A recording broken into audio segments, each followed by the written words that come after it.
Aalis kami muna ni Mama. Pupunta muna kami sa Alborsan kasi kahapon, natamad ako kahapon kasi sa Pilipinas. Na-stress ako, may bagyo daw.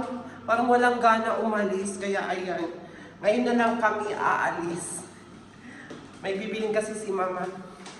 Mayaman kasi yung, yung friend ko. Buti pa siya.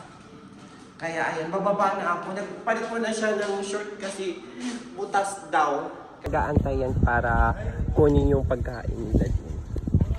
Tapos yung iba ko nandoon para kumuha ng pagkain nila, guys. Ayan. Ito yung yung truck na ginagamit nila paghatid ng pagkain. Yung mga kasamahan ko lang yan dito, guys. Ibang nationality. Ayan, ilalabas na yung pagkain. Marami na nag-aantay, guys. Ayan. Ala, grabe, ang dami, guys. Yung driver. Tapos, ayan. Tinutulak nila yung mga pagkain kung saan location. Kasi may location yan, guys. Ayan, oh. Ganito yung sitwasyon pag hinahatid ng pagkain. Kasi marami nag-aantay. Yung mama ko nandun, no. Palabas na kami ni Mama. Ayan siya, oh. Aalis kami, guys. Pupunta kami sa Alforza. Meron na kaming bibilhin kasi ako wala na rin akong stock, guys. Wala na akong toothpaste, tapos yung panlagay ko ng mukha kasi nagda-dry, guys, kasi kailangan ko din ng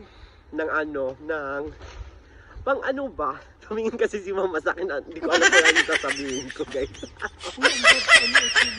Saan? Sa Sapa. Sa Sapa? Sa Sapa na tayo. Sa Sapa na lang tayo? Oo. Sige, bahala ka. Puto na yung dog. Kasi ang dami pa naman dabs ko, Mama. Ano mo, ibang Next week na lang tayo doon. May nagja-jogging ng gwapo. Ayan. Guys, nandito na kami sa Alforsan. Well, dito na kami, guys, sa loob. Maghahanap kami kung saan mas mura na mga paninda. Yung mga nakasilba. Dito pala si Mama. Nilakad lang namin to, guys, papunta dito. Parang papasok kami, guys, sa Brand Forlis. Ayan, diyan kami pupunta muna.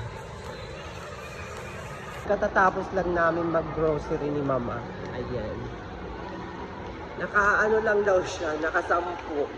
Grabe ako ngayon, guys, naka-63 ako ngayon kasi wala na nga akong cream at saka toothpaste ko nga. Tapos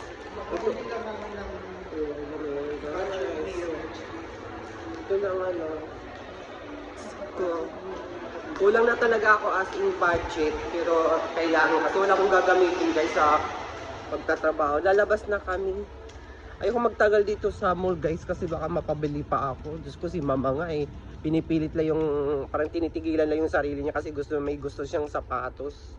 Ito, oh. Yan, gusto ko sapatos. May sapatos dyan. Sarap. Hindi, ayaw talaga ni Mama kasi, pero nakasil na yun, guys. Gusto talaga niya na kukunin. Pero nagdadalawang isip kasi ito, wala kang budget. Mura na sana.